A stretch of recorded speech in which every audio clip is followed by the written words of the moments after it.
ഇപ്പൊ ഈ വീട്ടിലേക്ക് തിരിച്ചു വരാൻ കാരണമെന്ന് പറയുന്നത് ഈ അമ്മയ്ക്ക് ഞങ്ങളോടുള്ള സ്നേഹമാണ്. അതുകൊണ്ടാ എനിക്കും ഗൗതമനും ഇപ്പൊ ഇവിടെ ഇങ്ങനെ പ്രാർത്ഥിച്ചു നിൽക്കാൻ കഴിയുന്നത്.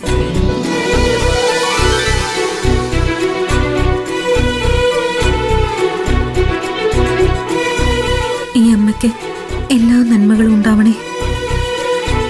എന്റെയും ഗൗതമിന്റെയും സാന്നിധ്യം കൊണ്ട് ഈ വീടിന് ഉയർച്ച ഉണ്ടാക്കി തരണേ. എല്ലാവരും ഒറ്റക്കെട്ടായി പരസ്പരം സ്നേഹിച്ച് സന്തോഷത്തോടെ മുന്നോട്ട് പോവാൻ കഴിയണേ ഭഗവാനെ.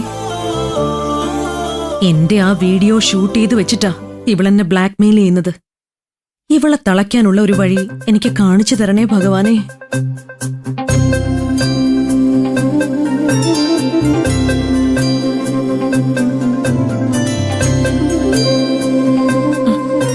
നീ എന്താ ശിവാനി ഇങ്ങനെ നിൽക്കുന്നേ? ഒന്ന് പ്രാർത്ഥിച്ചു എന്ന് വെച്ച് കുഴപ്പമൊന്നുമില്ല. മരുമോള് വന്നു കയറും മുൻപേ ഈ തള്ള എന്നോട് പോര് തുടങ്ങിയല്ലോ. എന്നാ പിന്നെ പ്രാർത്ഥിച്ചിക്ക. നീ എന്തോ ആലോചിച്ചോണ്ടിരിക്കോ ശിവാനി? പ്രാർത്ഥിക്ക്.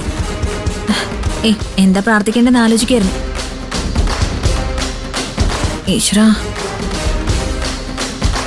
ഈശ്വര ഭഗവാനെ, വന്നതിലും വേഗത്തിലെ നിധിയും ഗൗതമിനെ ഇവിടെ ഓടിക്കാനുള്ള ഒരു വഴി എനിക്ക് കാണിച്ചു തരണേ.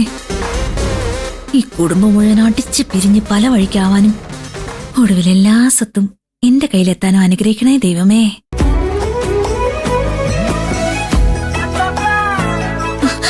അവളുടെ ഒരു ആരതിയെടുപ്പും വിളക്ക് കത്തിക്കലും ഒരു പ്രാർത്ഥനയും